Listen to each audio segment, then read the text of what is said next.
Mheshimiwa Jirongo, I think I must be one of the very last people to speak to him kwa simu.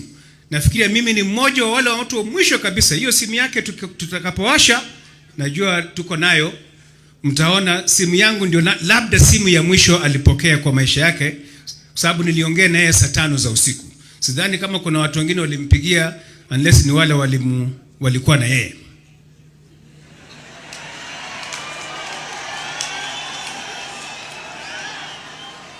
Alipopata mauti yake. I spoke to my brother at 11 p.m. saa 5 za usiku, na tukaongea kwa madakika 3. Na akanieleza vizuri ndugu yangu. Nikamueleza uko wapi? Akanieleza niko pale uliponiacha. Sasa sikiliza, nasema sasa.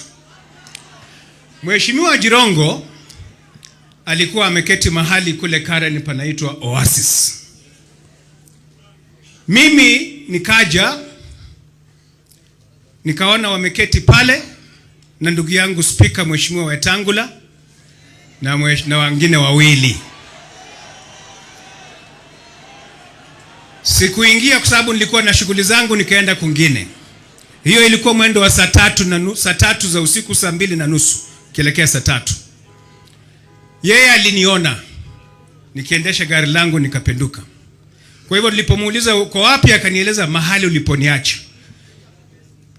Nikamuuliza ndugu yangu, unajua tuko na mkutano kesho na wewe? Akaniambia ndio, hata ndio nataka kutoka niende nyumbani kwake Gigiri. Sasa vile tunaambiwa alipatikana Naivasha, na yeye hakuwa na mpango ya safari ya Naivasha. My brother had not planned to go to Naivasha. I can vouch on that one. And I want to tell you my people, nataka munisikize, na mjua huyu ndugu yangu sana. Hali alivyoongea na mimi, you are lying to me if you tell me Jirongo drove himself to Naivasha. It is a lie. He never drove himself to Naivasha. Namjua sana. Kwa hivyo amekufa kwa hali ambayo ni tatanishi. Na wakati tunauliza maswali, we mean it. Wala wanasikia vibaya tukuuliza maswali, we will continue asking these questions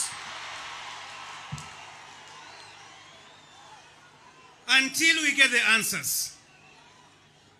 Wala wana shida na maswali yetu, we are telling them unless watunyamazishe hata na sisi.